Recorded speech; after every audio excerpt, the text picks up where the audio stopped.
military encounters with enormous UFO mothership at sea with physical effects, UFOs and extraterrestrial aliens among us. Now, if you look about 7 videos back, the first video I posted today having to do with extraterrestrial UFOs, historical testimonies of ETs and UFOs, the Olympian gods that were intervening in historic events. One good example is what happened with Alexander the Great and the siege of Tyre. A mothership with a fleet of 4 smaller ships, and with their laser beams, they took down the walls of the city of Tyre, enabling Alexander the Great to take the city. And they were helping them. They were helping Alexander the Great, for one, many times during his conquests. So it's not just now. This was happening since Alexander the Great, 300 BC. Now, among many UFO reports floating around out there, some of the more amazing are those that have been witnessed by trained military personnel. Even weirder still is when such unidentified objects are of incredible dimensions and seem to have physical effects on the eyewitnesses. Out over the vast expanses of oceans of our world, there have been numerous encounters with something very, very large, very strange, and which have served to cause physical effects on the ones who have seen them. In the November 1981 issue of the Flying Saucer Review, there is a curious case that was sent in a letter directly to the magazine by the witness who claimed that she had a very odd, terrifying experience out over the ocean with a massive cigar-shaped unidentified object.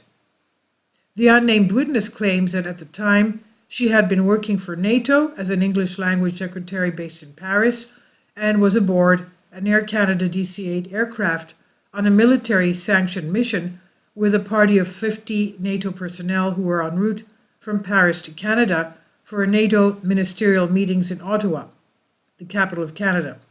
Now, at the time, the plane was deep over the Atlantic Ocean, and the witness was in a window seat looking out, enjoying the view of the sky, when something very strange and very large caught her attention, and she describes it in this way.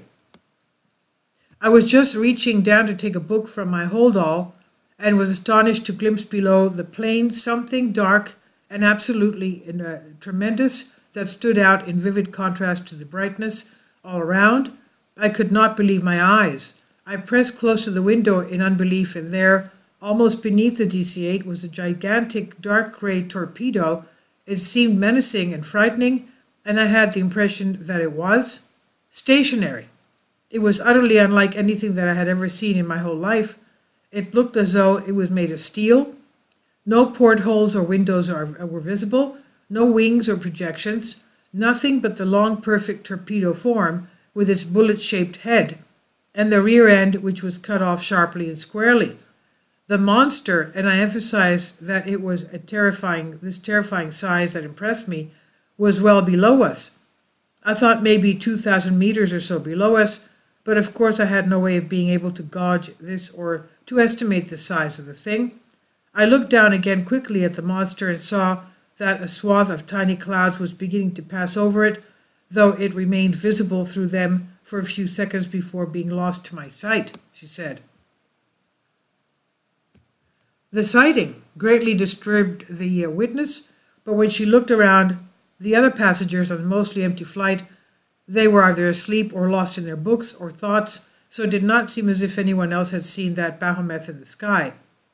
At the time, she decided not to mention it, afraid that no one would believe her and that she would be ridiculed. The witness at the time had no real knowledge of the UFO phenomenon and was rather confused and frustrated, but years later she would read several books on the subject that convinced her that she was not crazy. She would also begin to link what she had seen with a more frightening aspect of her experience that had happened after she had seen the object. And she says this: "After my glimpse of the monstrous torpedo-shaped UFO, I sat there brooding on it for half an hour or so, as I recall, when suddenly the DC-8 started to shudder and pitch up and down violently, nosing steeply upwards and then steeply downwards, and this went on for a long time. I might explain that I had often encountered turbulence and air pockets when traveling by airplane, but it had never been anything remotely like this. This was as though we were in a gigantic lift that was shooting up and down madly, and as though that was not enough, there now came a succession of reports like cannon fire or thunder filling the cabin. Meanwhile, the plane continued to shudder and buck violently, and each time it came down, I had the sensation that it was going to break in half. Throughout all this, everybody in the passenger's cabin sat petrified, absolutely silent, white-faced. After a while of this, I felt such panic that I rushed up front in search of the stewardess and shouted, "What's going on? I'm scared." I lifted a curtain in front of what seemed to be a sleeping berth and found a stewardess lying on the bed there, her hands covering her eyes as though she were weeping. She gave no response to my shouts, and all around there was total silence still, apart from the sound of the engines, overlaid by the repeated claps of thunder and the continued bucking up and down of the plane. I went back to my seat and suddenly found myself bathed in perspiration. Every pore in my body seemed to be hard at work, and yet I noticed that the light dress I was wearing was still completely dry. A second time I ran forward to the stewardess's quarters, but there was nobody there. I hammered on the door leading to the cockpit and shouted again, asking what was happening, as I was scared to death. The other stewardess came out and looked at me as though I were an idiot, and for a while said nothing. Then calmly she announced, "Ladies and gentlemen, do not be alarmed. The cabin is being depressurized." Shortly afterwards, the captain was heard to make the same announcement. Although at the time she had not put the two events together, upon learning more about UFOs, she said that she was fairly convinced that they were intimately connected. Additionally, she expressed suspicion that the crew may have even been trying to cover something up about the incident. And she explains, "I should like very much to know whether all that I have just described about the violent behavior of the aircraft and the loud reports is explicable as being due to the process of depressurization, and if so, what are the circumstances that are likely to have made it necessary for such alarming and drastic steps to be taken? Is this sort of thing usual and normal, as the calm behavior of the second-mentioned stewardess seemed to indicate? And why, in that case, had the other stewardess, as it seemed, been weeping? Was this simply because she, like all the rest of us, found the turbulence just a bit too alarming? Or is it possible that she was still suffering from shock after seeing the gigantic torpedo UFO? It certainly would be interesting to know the answers to these questions. As for the plane's crew, there was only one stewardess who seemed upset. What is certain is that the pilots up in the nacelle certainly would have had abundant time in which to see the cigar as it cut slightly diagonally across the route from their port side and well below them. No explanation or comment whatsoever about the cigar was given by the captain or any other crew member, and no statement was made by the authorities when we landed in Canada. We were flying under NATO auspices, and in that sense we were under military control. In such circumstances, it would not be surprising if the cockpit crew and the stewardesses were less forthcoming about a UFO than perhaps they might have been were it an ordinary passenger flight. What was going on here? Another case involving a similarly enormous craft that had physical effects on a military vessel allegedly occurred on July 2nd, 1971, rather fittingly in the Bermuda Triangle, southeast of Florida. On this day, the U.S. Navy aircraft carrier USS John F. Kennedy CVA-67 was returning to Norfolk, Virginia, after completing a 2-week operational readiness exercise in the Caribbean, where they were to take some leave time before heading off for duty in the Mediterranean for 6 months. This main witness in this account, who reported it to the National UFO Reporting Center, was at the time assigned to the Communications Center monitoring teletypes printing the fleet broadcasts. On this event at around 8:30 p.m., his equipment suddenly began going haywire, after which he soon learned that all communications of the ship were malfunctioning. Soon after this, there was someone shouting that something was hovering over the ship, and when he went up with some other personnel, they saw something their training had never prepared them for. The witness said this: "As we looked up, We saw a large glowing sphere. Well, it seemed large, however. There was no point of reference. That is to say, if the sphere were low, say 100 feet above the ship, then it would have been about 200 to 300 feet in diameter. If it said 500 feet about the ship, then it would have been larger.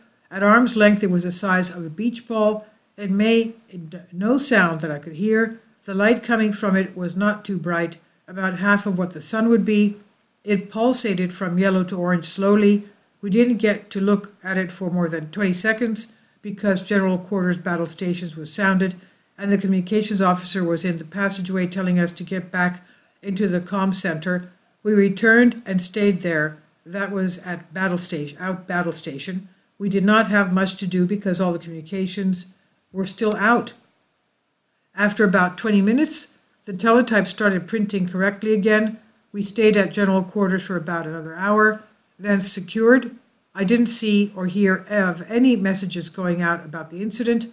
Over the next few hours, I talked to a good friend that was in CIC, Combat Information Center, who was a radar operator. He told me that all radar screens were just glowing during the time of the incident. I also talked to a guy I knew that worked out on the navigation bridge. He told me that none of the compasses were working and that the medics had to sedate the boatswain mate that was a lookout on the signal bridge. I figured this was the one yelling, "It was God." It was ironic that out of the 5,000 men on the carrier, that only a handful actually saw this phenomenon. It was due to the fact that flight ops had just been completed a short time before this all started, and all the flight deck personnel were below resting. It should be noted that there are very few places where you can go to be out in the open air aboard a carrier. He would soon after learn that not only the communications equipment, but many other pieces of equipment on board, including even aircraft, had ceased to function when the mysterious object had been looming there. Even more ominously, it would also seem that there were men in trench coats, quote unquote, soon aboard interviewing witnesses on what they had seen, and that there was an air of secrecy about the whole thing. The witness would explain of all of this. This is what he said. From what I could learn, virtually all electronic components stopped functioning during the 20 minutes or so that whatever hovered over our ship. The two ready CAPS, Combat Air Patrol, which were two F-4 Phantoms that were already ready to be launched, would not start. I heard from the Scuttlebug slant rumor mill that 3 or 4 men in trench coats had landed and were interviewing the personnel that had seen this phenomenon.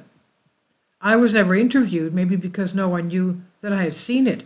A few days later, as we approached Norfolk, the commanding and executive officers came to the closed-circuit TV system that we had. They did this regularly to address the crew and pass on information. During this particular session, the captain told us how well we did on the ORE and about our upcoming deployment to the Mediterranean. At the very end of his spiel, he said, "I would like to remind the crew that certain events that take place aboard the naval combatant ship are classified and are not to be discussed with anyone without a need to know." This was all the official word I ever received or heard of the incident. An account that involves an even more gargantuan aircraft purportedly occurred on October 24, 1987 and 1989, with a report made by a sailor aboard the naval submarine SS Memphis, SSN 698, operating out of Cape Canaveral, Florida.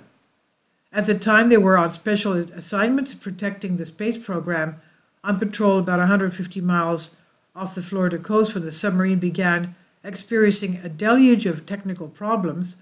Numerous electronic systems were going haywire, communications were totally shut down, tanks were blowing out of control, navigation ability was lost, and even the controls of the reactor were on the fritz. It was a very dangerous situation, so they surfaced and went to diesel engines. The witness says of what happened next. Quote, "It was raining and the entire sky was red like a red neon sign. I saw a large inverted V-shaped UFO off the port side. The executive officer told me to stand fast and he would speak to the captain. In a minute, the captain appeared on the tower and asked me for a distance to the craft. The laser rangefinder determined the closest point was 200 meters and the farthest point was 1,000 meters off the port.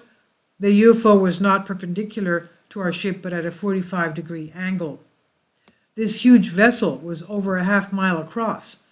The UFO made a half circle around our ship, then passed across the stern, causing our electronic systems to go crazy. We had permanent damage in communications and the sonar room. As the craft flew over the stern, I could see the rain stop under its red glow. The water seemed to rise almost a foot as the UFO passed over silently.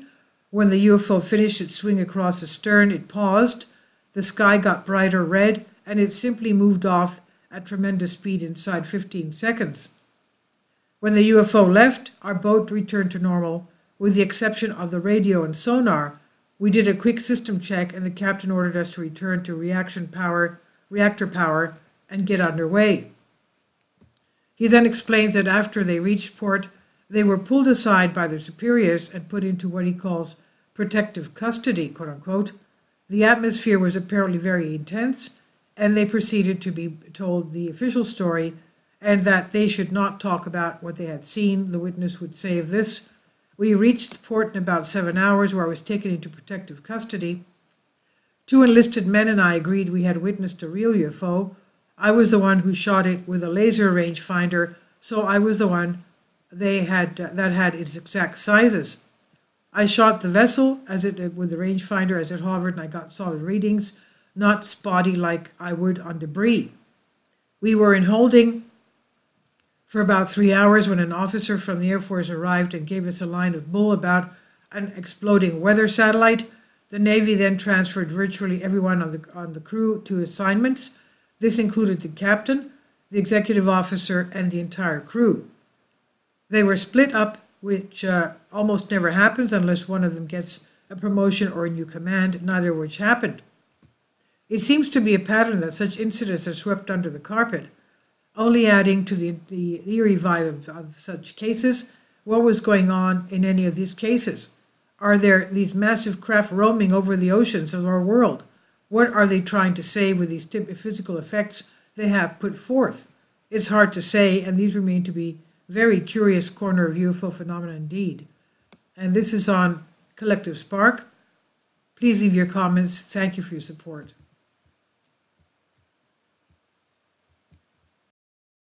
Kindly support my Patreon account. The daily posts are 5 videos daily, and they are totally different from what I have on my YouTube channel. Thank you so much for your support and that you find all my content so interesting. You'll find the Patreon account details in the description box.